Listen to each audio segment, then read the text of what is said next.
मैं हूं रवि तिवारी। आप देखना शुरू कर चुके हैं लोकल टीवी। आपको बताना चाहूँगा कि कल देर रात एक सड़क हादसा घटित होता है। सड़क पर घायल अवस्था में पड़े हुए थे देवभोग में विज्ञान सहायक के पद पर पदस्थ शिक्षक नवीन माझी। इसके बाद उनके परिजनों को जब सूचना मिली तो परिजन लेकर उन्हें देवभोग के सरकारी अस्पताल पहुंचते हैं। कुछ देर के बाद चिकित्सक उन्हें मृत घोषित कर देते हैं। हमारे साथ बातचीत करने के लिए उनके जो चाचा है, उनके चाचा मौजूद हैं, उनसे बातचीत करेंगे। अच्छा दादा, क्या सूचना मिली थी दादा आप लोगों को? समझ रहा दादा, काफ़ी दुखद पल है, क्या सूचना मिली थी सर? कल लगभग 8:30 बजे के आसपास मैं खाना खा के जब सोने ही वाला था, टीवी देख रहा था, उस समय फ़ोन आया। हमारे धरनीवाल से हमारे एक रिश्तेदार है, उन्होंने कहा कि आपका भतीजा का एक्सीडेंट हो गया है, तुरंत आइए, यहाँ रोड किनारे पड़ा है। बोलते ही हम लोग तुरंत अपना बाइक लिए और तुरंत आ गए। वहाँ वास्तव में देखे तो वहाँ घायल अवस्था में था। उसको हमने एक गाड़ी ऐसे 108 को भी फ़ोन किया कई बार, लेकिन फ़ोन रिसीव नहीं हुआ, उठाया नहीं। तो तत्काल हम एक निजी वाहन की व्यवस्था की और तुरंत देवभोग स्वास्थ्य केंद्र ले आए। उसके बाद वहाँ डॉक्टरों ने कुछ समय अपना प्रयास किए, ऑक्सीजन दिए और भी जो भी अपना ट्रीटमेंट की प्रक्रिया होता है करने के आधा 1 घंटे के बाद उन्होंने कहा कि अब मृत हो चुका है, इसका मतलब मृत घोषित कर। दादा ये गांव से कितने दूर पर पड़े थे? ये गांव से लगभग 1-1.5 किलोमीटर के आगे। मतलब गांव से 1-1.5 किलोमीटर आगे? 1-1.5 किलोमीटर अगर जाता तो घर पहुंच जाता। तो ये क्या कोई चीज़ ठोका था क्या, कोई वाहन? वो तो पता नहीं सर, अकेला ही था। हाँ। तो अब क्या हुआ कैसे हुआ, लेकिन गाड़ी जो है ना वो रोड के किनारे पड़ा हुआ था। हाँ। और उसके सर में चोट था। खुद से गिरे थे कि कोई वाहन ठोका था? क्या लग रहा है आप लोग को, क्या लग रहा है? हमको तो लगता है, अब देखे तो नहीं, तो हम खुद गिरा है करके ही हम अपनी सोच रहे हैं। खुद से गिरे हैं? जी जी। कहाँ पदस्थ थे दादा ये Devbhog higher secondary school Devbhog में विज्ञान सहायक के पद पर पदस्थ था। कितनी थी उनकी उम्र? लगभग 67 वर्ष का था। अभी बहुत छोटे थे? छोटा था, अनमैरिड था। अनमैरिड थे? उनकी शादी भी नहीं हुई थी। तो कल आपके भतीजा से अंतिम बार कब बातचीत हुई थी आपकी? अंतिम बार ऐसी तो बातचीत होते रहता है। कल तो बात नहीं हुआ, उसके पहले दिन बात हुआ था। क्या बातचीत हुआ था भतीजा से अंतिम बार? मैं उनको पूछा कैसे, तो इतना कितना स्कूल जा रहा है, क्या कैसे कर रहा है, ऐसे पूछा था। तो उसका रूटीन जो है हमेशा 9 बजे के आसपास वो भी निकलता था, मैं भी निकलता हूँ जी। मैं आप भी टीचर? हाँ, मैं भी टीचर हूँ जी। तो उसी समय बातचीत हुआ था। उनका व्यवहार कैसा था दादा? बहुत सरल स्वभाव, बिल्कुल किसी से किसी प्रकार का कोई लड़ाई झगड़ा दुर्व्यवहार ऐसा कुछ भी नहीं था। एकदम सिंपल? एकदम सिंपल। अपने माता पिता घर परिवार गांव से किसी से भी किसी भी प्रकार की कभी भी किसी से लड़ाई ना झगड़ा ना कुछ भी नहीं। कितने साल पहले इनकी नौकरी लगी थी? 2019 से। 2019। मतलब दादा ये बताइए, घर परिवार में कितने भाई बहन इन लोग? ये लोग 2 भाई 1 बहन है जी।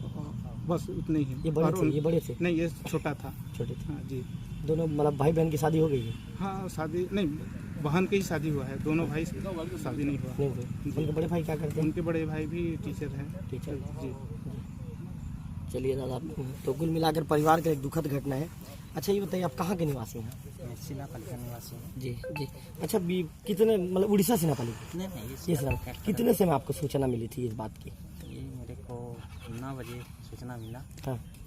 हम लोग दोनों भाई बाइक लेके वहाँ गुरजीवाटा गए जी। तो वहाँ से देवभोग के लिए गए से, वहाँ से फिर हम लोग रिटर्न देवभोग आ गए। हाँ। तो यहाँ आए तो मतलब नहीं है, बोल दिया है। हाँ। कब बातचीत हुई थी अंतिम बार आपके भाई के साथ आपकी? आपके मौसी के लड़के थे ना? हाँ। और तो बातचीत ऐसे बीच बीच में होता रहता था। अभी कितने दिन पहले बातचीत हुई थी? अभी 7 मई में बात हुआ था। 7 मई? मतलब लंबा टाइम हो गया। तो कुल मिलाकर उनके बड़े भाई आए हैं क्या? नहीं, वो तो मनेंद्रगढ़ में रहता है। मनेंद्रगढ़ में शिक्षक है। तो उधर से आज आ रहा है। तो जैसे सूचना थी हम लोग रात को, तो निकल गया है मनेंद्रगढ़ से और आ रहा है। जहाँ तक अभी तो लंबी दूरी है, शाम रात तक पहुँचने का उम्मीद है। तो दादा खाली चोट बस उनके चेहरे में लगा है? बस खाली चोट? चेहरे में चोट लगा है, गहरी वो ब्लडिंग हो रहा था जैसे हम लोग आए तो। सिर में भी चोट है क्या दादा? सिर ऊपर तो कुछ नहीं है, लेकिन यहीं पर ही लगा है। हाँ। माथे में। और ब्लडिंग हो रहा था यहीं। डेली उस समय पे घर पहुंच जाते थे? पहुंच तो जाता था सर। कल और कभी कभार जैसे कोई काम वगैरह हो जाने से वो किसी का भी तो कभी टाइम मिस तो होता है थोड़ा बहुत, उस वैसा ही कुछ था, और नहीं तो डेली ही घर जाता था समय पर? जी जी जी। अब उनके घर में उनके मम्मी पापा रहते हैं? मम्मी पापा हैं, और अब भाई वर्तमान यही अकेला था। उससे सिस्टर का शादी हो चुका है और उसका भाई तो बाहर रहता है। इस तरह से दोनों मतलब 3 परिवार ही घर में अभी रहते थे। रहते थे। क्या नाम दादा आपका? नाम? मेरा नाम अनंत राम। तो आप अनंत राम माझी जी को सुन रहे थे, जो उनके चाचा हैं। उनका कहना है कि मेरा भतीजा काफ़ी व्यवहार कुशल था, सादगी भरा व्यवहार था उनका, और माता पिता के साथ वे रहा करते थे। किसी भी व्यक्ति के साथ उनका किसी भी तरह का ये कहें कि जो आपस में जो लड़ाई झगड़ा होता है या वैचारिक जो मतभेद होता है या किसी के साथ भी व्यवहार खराब जैसी स्थिति नहीं थी।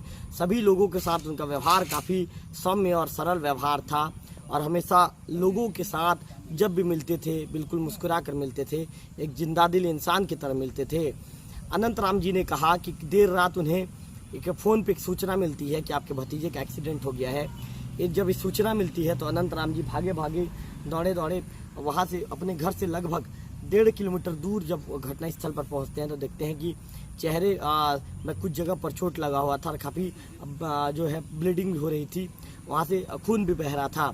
इसके बाद अनंत राम जी के मुताबिक जैसा बता रहे हैं कि उन्होंने पहले तो संजीवनी वाहन को फ़ोन किया। संजीवनी वाहन की तरफ से जब कोई फ़ोन नहीं उठाया, जब किसी ने रिप्लाई नहीं दिया, तो क्या दादा निजी वाहन लेकर पहुँचे थे? फिर निजी वाहन की आपने व्यवस्था की? निजी वाहन को हमने बुलाया, और गांव का ही था निजी वाहन? घर गांव का था। उन्होंने हॉस्पिटल लाया और रात भर हमारे साथ भी दिया, और सुबह सुबह गए हैं घर। तो जैसा कि बता रहे थे कि झरगांव से उन्होंने निजी वाहन को फ़ोन किया, और निजी वाहन को फ़ोन करने के बाद फिर जब निजी वाहन पहुंचा तो तब जाकर जो नवीन माझी हैं, उनकी उम्र लगभग 28 साल बताई जा रही है, युवा शिक्षक थे। और इसके बाद फिर उन्हें देवो के सामुदायिक स्वास्थ्य केंद्र में लेकर आते हैं, और यहाँ पर डॉक्टर कोशिश करते हैं, और लगभग आधे घंटे के बाद डॉक्टर अंततः कह देते हैं कि सॉरी, अब जो आपके जो घर के जो बेटे हैं अब नहीं रहे। इस समय लोकल टीवी की टीम जो यहाँ पर चीरघर के बाहर मौजूद है, आप देख रहे हैं कि कुछ ही देर के बाद जब डॉक्टर की टीम जब यहाँ पर पहुँचेगी तो पीएम की प्रक्रिया शुरू कर दी जाएगी। और पीएम की प्रक्रिया शुरू करने के बाद जो चीरघर में पीएम की प्रक्रिया जब पूरी हो जाएगी तो इसके बाद फिर जो शव है परिजनों को सौंप दिया जाएगा। काफ़ी दुखद घटना है, काफ़ी गमगीन घटना है। जैसा कि अनंत राम जी बता रहे थे कि उनके बड़े भाई मनेनगढ़ में पदस्थ हैं, वो भी शिक्षक हैं। मामले की सूचना जब उन्हें दे दी गई है तो इसके बाद कल देर रात ही वो अपने गांव के लिए रवाना हो गए हैं, और ये गुरजी भाटा टी के निवासी हैं, और काफ़ी दुखद घटना है। चाचा की आंखों से लगातार जो आंसुओं की धारा बह रही है, अश्रु धारा बह रही है। निश्चित तौर पर चाचा ने अपने भतीजे को खो दिया है। चाचा और भतीजे का रिश्ता काफ़ी क्लोज होता है, और परिवार के लिए काफ़ी दुखद घटना है, काफ़ी गमगीन पल है। परिवार ने अपने युवा बेटे को खो दिया है। नवीन जी का व्यवहार, जैसे कि आनंद जी बता रहे थे, नवीन जी का व्यवहार काफ़ी सौम्य था, काफ़ी सरल स्वभाव के वे व्यक्तित्व थे, और इसके साथ साथ वे सिर्फ अपने कार्यों से मतलब रखते थे, बाकी उन्हें किसी चीज़ों से कोई मतलब नहीं था। वे स्कूल आते थे, स्कूल से आने के बाद तय समय में लगभग 9 बजे, जैसे कि आनंद जी बता रहे थे, उनके भतीजे और वो दोनों एक तय समय में ही 9 बजे घर से निकल जाया करते थे। और निकल जाने के बाद जब चूँकि उनकी पोस्टिंग यहाँ पर देवभोग में थी, तो देवभोग में पढ़ाई पूरी करवाने के बाद फिर से वो अपने घर के लिए निकल जाया करते थे। निश्चित तौर पर एक परिवार ने एक युवा को खो दिया है। हम आपको ये बताएंगे कि हमने भी एक शिक्षक को खो दिया है, एक ये कह सकते हैं कि एक अनुभवी शिक्षक को खो दिया है, एक विज्ञान विषय के एक्सपर्ट को खो दिया है, और एक बड़ी घटना घटी है, एक दुखद घटना घटी है। और ये दुखद घटना में परिवार का जो एक बेटा है, परिवार के बेटे की विदाई हो गई है। परिवार का जो बेटा है निश्चित तौर पर ये कह सकते हैं कि अपने परिवार से हमेशा के लिए दूर हो गया है। उसने अपने परिवार को हमेशा के लिए अलविदा कह दिया है। फिलहाल लोकल टी पर दिखाइए जो डॉक्टर हैं, डॉक्टर भी यहाँ पर पहुँच गए हैं, 100 वाहन आ गया है। जैसे कि हमें हर खबर में दिखाता हूँ, आप प्रदीप यादव को देख रहे हैं। प्रदीप यादव हमेशा एक सक्रिय जो है कर्मचारी की भूमिका निभाते हैं। हालांकि प्रदीप की पोस्टिंग यहाँ पर जीवन दीप समिति में है, लेकिन इसके बाद भी उनके कार्यों के प्रति उनकी जो गंभीरता है एक अलग ही तरह की नज़र आती है। हर केस में वो पहुँचते हैं। कैमरा पर्सन विक्की से कहूँगा, विक्की कैमरा एक बार घुमा कर दिखा दीजिए जो उनके जो रिश्तेदार हैं, उनके जो सभी रिश्तेदार यहाँ पर पहुंच गए हैं। चूँकि ये एक अंतिम पल है, परिवार के बेटे का एक अंतिम पल है। ऐसे में जो पीएम की प्रक्रिया अभी कुछ ही देर के बाद पीएम की प्रक्रिया अभी शुरू हो जाएगी। और पीएम की प्रक्रिया शुरू होने के बाद फिर से जो शव है परिजनों को सौंपा जाएगा। एक भाई साहब मौजूद हैं, उनसे बातचीत करते हैं। अच्छा, आप क्या लगते हैं जो मृतक उनके, क्या लगते हैं? मेरा साला है आपके साला है जी। कि कहाँ से आपकी शादी हुई? मैं गुरुजी महाराज से शादी किया हूँ, बाड़ी गाँव का निवासी हूँ। जी जी, क्या नाम है आपका? शुभ नाम? मैं घनश्याम माझी। घनश्याम माझी। अच्छा माझी जी, आपके साले साहब से कब बातचीत हुई थी आपकी? अंतिम बार तो अभी रथ यात्रा के दिन ही बात हुआ था। जी, वो स्कूल आ क्या रहे थे, क्या मैं बात हुई थी? स्कूल आ रहे थे वो बाइक से, और मैं अपने गांव के सामने था, तो उनसे मिला कि कहाँ मतलब स्कूल आ रहे हैं क्या? बोला हाँ ठीक है बोल के वो चले गए स्कूल। हाँ, माझी जी कैसा था उनका व्यवहार? बहुत सौम्य व्यवहार था। वो साले बहुत कम थे, मेरा दोस्त के समान थे वो। जी कोई भी मामले में हमेशा फ़ोन करके बोलते थे मेरे को, जीजा जी ये कर रहे हैं, वैसा करना है, हमेशा पूछ करके ही करते जो भी है। जी, माझी जी कल कितना समय पता चला आपको? कल मेरे को संभवतः 8:30 बजे करीब फ़ोन आया मेरे को कि नवीन माझी का डेथ मतलब एक्सीडेंट हो चुका है यहाँ पर। मैं तुरंत अपना बाइक उठा करके मैं देवों का गया।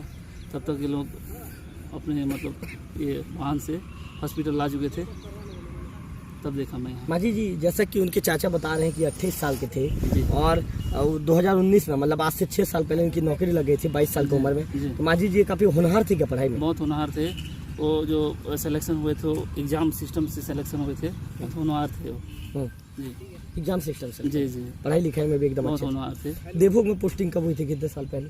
ये लगभग 2022 में हुआ था शायद, 2022। 2-3 साल हुआ है सर्विस लगी। जी, शादी नहीं हुई थी? जी जी नहीं हुई। तो आप भी टीचर हैं? नहीं, मैं भी टीचर हूँ। तो उनके जो जीजा जी हैं घनश्याम माझी जी का कहना है कि हमारे जो उनके जो साले साहब थे काफ़ी होनहार थे, पढ़ाई में अव्वल थे, अव्वल अंक उन्होंने हासिल किया था और परीक्षा देने के बाद उनकी पोस्टिंग शिक्षक के तौर पर हुई थी। ऐसे में आज जब उनका जो साला है उनसे जब दूर हो गया है तो निश्चित तौर पर काफ़ी दुखी है। उनका कहना है कि हर एक बातों को लेकर मुझसे वो बातचीत किया करते थे, हर बात शेयर किया करते थे। उन्हें घर में कोई छोटा सा भी कार्य करना हो तो पहले फ़ोन मुझे आता था कि जीजा जी मुझे ये काम करना है, कैसे करूं। इसके बाद जब मैं सलाह देता था तो सलाह के मुताबिक आगे बढ़ते थे। निश्चित तौर पर आज एक माँ बाप ने अपने बेटे को खो दिया है, एक जीजा ने अपने होनहार साले को खो दिया है, एक चाचा ने अपने भतीजे को खो दिया है। परिवार के सभी लोगों ने अपने होनहार बेटे को खो दिया है और होनहार बेटा हमेशा के लिए सभी को अलविदा कहकर चला गया है। कैमरा पर्सन विक्की के साथ कांतियारी, लोकल टीवी, देवभोग।